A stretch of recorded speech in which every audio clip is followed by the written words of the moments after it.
Gay revisionist theology attempts to reinterpret key biblical passages in a light that permits and affirms homosexual behavior. All right, let's see it. This is typically done by completely sidestepping God's fundamental design, both biologically speaking and relationally speaking, of the marriage union. So some concerns with this Christian revisionist theology. Any attempt to find a single, consistent, and unified sexual ethic within the Bible requires imposing the presupposition of univocality, because the biblical texts don't agree.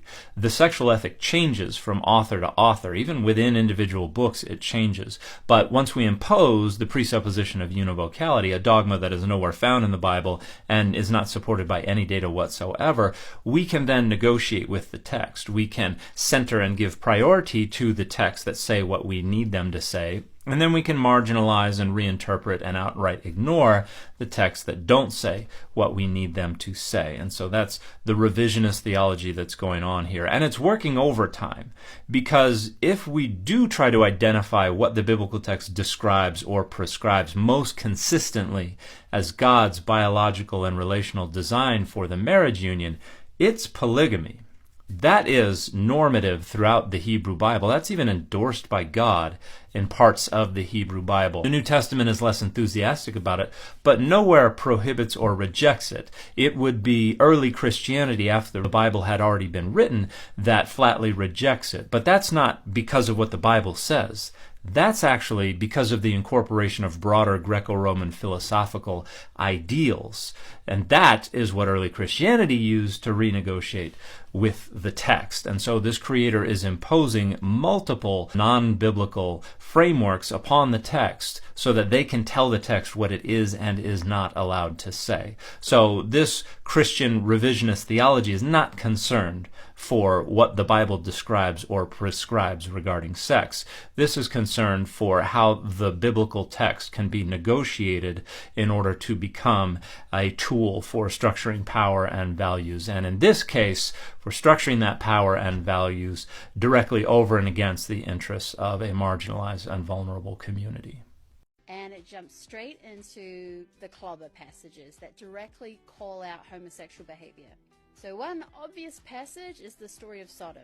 Gay revisionist theology argues that the city was destroyed not because of rampant homosexual behavior, but because of a lack of hospitality shown to Lot's guests. This is the standard academic reading of this passage, and you can see my video number McClellan 1419 for more details. And yet, if the issue was simply a matter of hospitality, it makes no sense for Lot to offer up his 2 daughters to the men banging down their front door, because they weren't there to serve tea and crumpets. So 2 concerns here. First, on the contrary, it makes perfect sense if you understand ancient concepts of hospitality and the rhetoric that was used to promote them. Because the story is about presenting Lot as the antithesis to the inhospitality of the men of Sodom, who have come to sexually assault these men, and by sexually assaulting men, rob them of their status and their power and debase and demean them.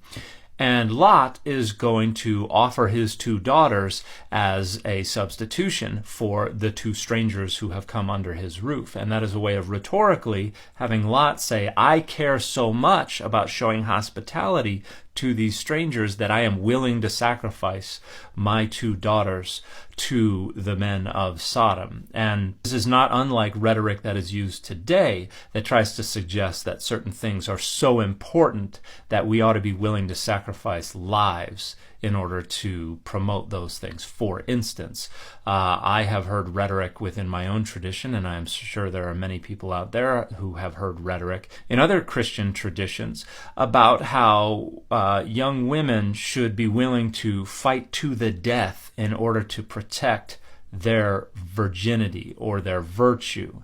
And that is a way of saying that should be so important to you that you're willing to sacrifice your own life to protect it.